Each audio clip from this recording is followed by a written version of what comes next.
CM Punk fired by AEW. Haven't had a chance to really talk about it on the show. Your thoughts on everything that's transpired since? Rob, you want to go first? Well, it was we knew it was going to happen eventually. Yep. And we've talked about this. As somebody, look, I agree with his philosophy about how a wrestling show should be booked and a wrestling match should be laid out. So I tend to decide with him and through all of this. But you can't keep him after that. I understand why Tony did it, but I think ultimately it's a failure of management more than anything else. DJ? I'm with Rob. This is a failure of management. Tony has been everybody's backstage buddy for way too long. And CM Punk probably saw him coming a mile away. CM Punk likes to do CM Punk things, and he's in the CM Punk business. And he saw Tony coming. He's like, you know what?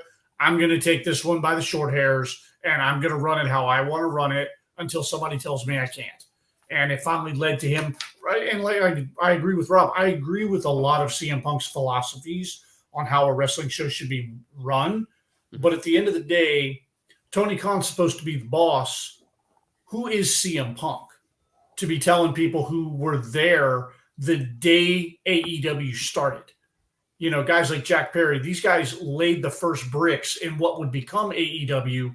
Here's CM Punk, who comes in a year and a half, 2 years after the fact, and he's going to tell me what to do? I don't think so. Where's my boss at? Where's Tony Khan? So, I kind of look at this objectively from both sides. I think AEW as a company was better with CM Punk in it. I think they're really going to take a hit with him gone. You think so? I think so. And I'm not the biggest CM Punk fan, but I also understand his value. Do you? I mean, go put it ahead. this way. CM Punk got the attention of people like me and DJ who were not as inclined to watch AEW. Correct. Right. And now with him gone, if their entire programming now reverts to the kind of stuff that me and DJ were not particularly inclined to watch, then we're not going to be watching anymore. Right. Do you want him? Do you want to see him in WWE ever again? And if so, percentage of chance you see him in WWE?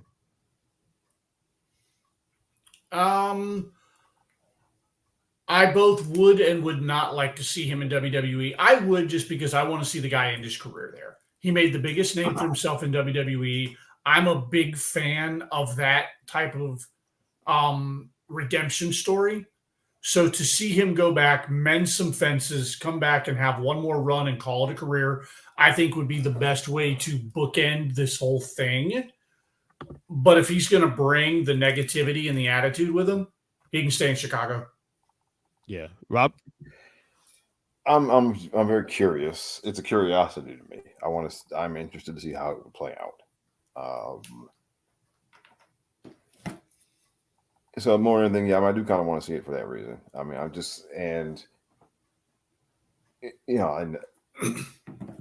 it doesn't happen, then I'm fine with it. But but it is curiosity to me, and I do think they're going to at least they're talking about it at least. They're definitely talking about it. Oh, there's got to be discussions. Oh, business is good. Yeah. Anybody, if you think they're not talking, if you think they're not talking about it, if you think they're not coming up with a plan or coming up with an idea and discussing whether or not they think it can work, then you're crazy. They absolutely are.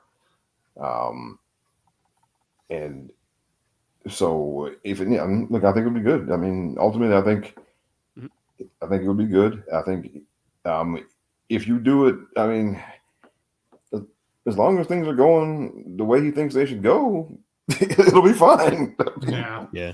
And I'm not talking about winning or losing a match even. I mean, I think as long as he thinks that, that the creative and the booking and all of that is going the way he thinks that it should be going, I think it'll be fine. And I think you can get 6 months or maybe even a year if you keep him. Now, don't have him there every week on TV because then he's more likely to, get rubbed the wrong way by somebody faster. But I mean, you put him on, you keep him to a limited number of appearances, and as long as things are on the same page creatively as far as he's concerned, I think you can put together a nice farewell tour for him. Absolutely. Go ahead, Deej, what did you say? I was just going to say, and I've said this for years, if WWE can bury the hatchet with the Ultimate Warrior, they can bury the hatchet with CM Punk, because the heat that Ultimate Warrior had with not only Vince but Triple H and that company as a whole, heads and shoulders above whatever heat CM Punk thinks he has. Shit, well, Hogan, he always put Vince out of business. Hogan testified in federal court. Yes.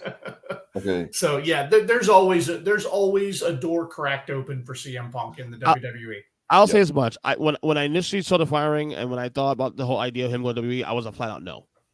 Now I'm like intrigued and I'm actually interested. It could work, as Rob said. You use him as a part timer the way you use Brock Lesnar. Use him as an attraction. You know what I mean? But do they need him? No. The company, they are in to be honest with you, talent wise, roster wise, they're in a great place right now. They're in a great place. They really are. I don't think. No, I would say signing him when you don't need him is exactly the way to do it. Yeah, correct. Because with AEW, the problem was that they badly needed him. Yeah, he had him by the short hairs. Yeah. WWE, they could show him the door and not miss a step. So let's go.